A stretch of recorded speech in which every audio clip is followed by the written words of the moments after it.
It looks like a dead end for Alvin Bragg and Juan on the sentencing of Trump. This has to do with his immunity case before the Supreme Court, the immunity ruling before the Supreme Court. Welcome to Doug in Exile. This is where the happy patriots are as we hold on for dear life right here on YouTube, X, Facebook, Rumble. Thank you guys for watching and subscribing. We haven't heard from Alvin Bragg and all this stuff because the Democrat National Convention is going on to sucking all the air out of the room. Alvin Bragg coming off of this hints that I think they could see that jailing Trump could really disrupt the election in Trump's favor as the Democrats are exposed on a national level to enough of those voters in the mushy middle that they don't want to influence them in the wrong way. Let's get to this article from Fox News. It says Bragg defers to Merchan, won't block Trump's request to push the hush money sentencing until after the election.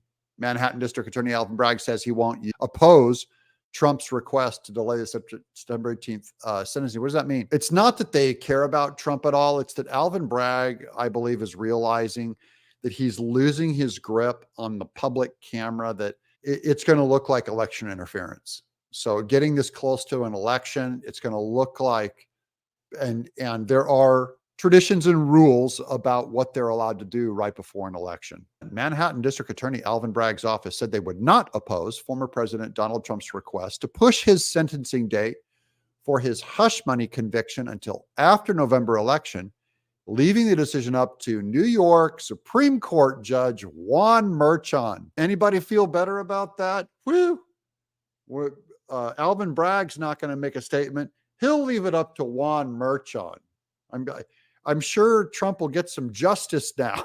Quote, the people defer to the court on the appropriate post-trial schedule that allows for adequate time to adjudicate defendant's motion while also pronouncing sentence without reasonable delay.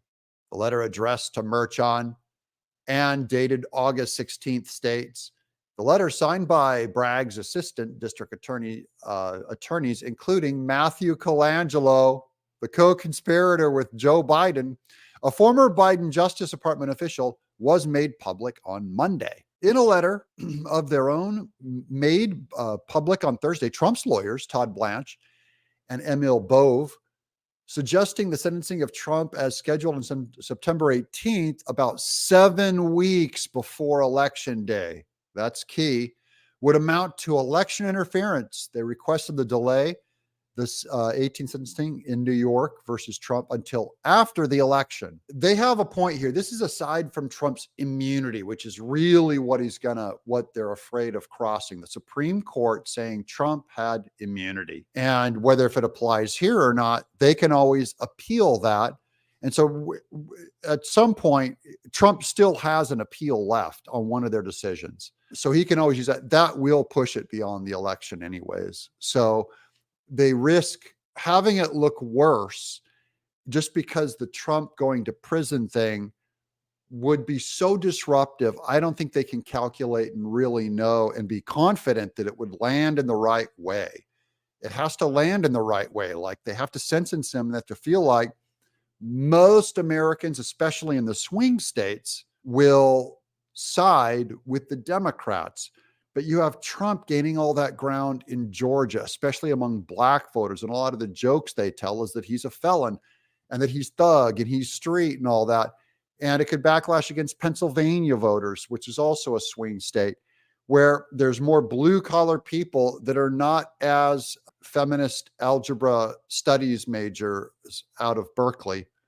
They're not quite that type. So I think they're afraid that this could cut against them. The lawyers for the former president and current Republican nominee wrote that a delay would also allow Trump to weigh next steps after Merchan is expected to rule September 16th on the defense's request to overturn the verdict and dismiss the case because of the U.S. Supreme Court's July presidential immunity ruling, arguing there's no basis for continuing to rush. That's just Trump's defense, saying that he has to still weigh in on September 16th if Trump is immune or not. Now, I'll give you the reasons why they're saying that. There's a very specific thing they brought up during this case that brought that ancient case against Stormy Daniels into modernity.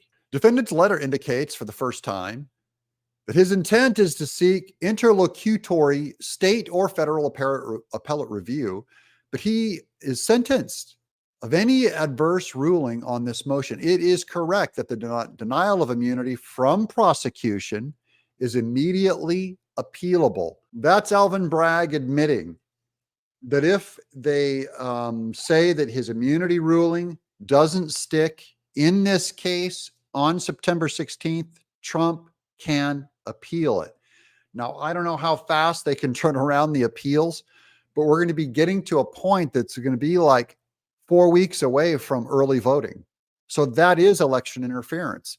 It's entirely possible that could help animate this case up to the Supreme Court, including that appeal where Trump can go back to the Supreme Court and say, I had immunity. What part of this case breached or possibly fell under Trump's immunity of what he was doing as an official office act? We'll skip ahead to find that. Okay, here we go down at the end of the article. The Supreme Court's immunity decision reins in prosecutions of ex-presidents for official acts and restricts prosecutors from pointing to official acts as evidence that a president's unofficial actions were illegal, so they can't even use them in evidence. In light of the ruling, Trump's lawyers say that the jurors in the hush money case should not have heard such evidence as former White House staffers describing how the then president reacted to the news coverage of the Daniels deal. That could be what overturned this whole case,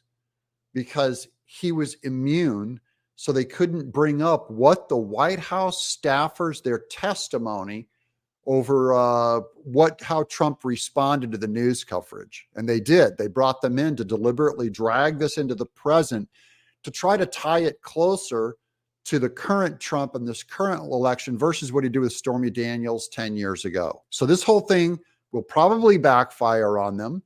Trump, even if they say that he doesn't have immunity and that it was okay for that evidence to be brought in, Trump still has an appeal. And an appeal delivered after that September 16th Juan Merchan ruling, it would be very hard for them to address that appeal before the election. So they have to wait. In other words, it's going to be very hard to sentence him to prison. And even if they do, it looks even worse if they sentence him to prison and Trump gets the case thrown out because they brought in evidence that they should have because he had immunity.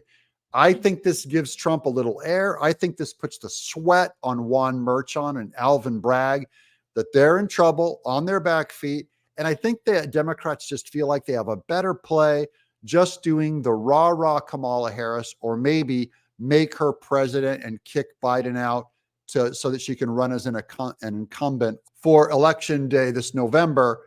Because who wants to even check the box if Joe Biden is at the top of the ticket and Kamala Harris is a vice president? I'm Doug.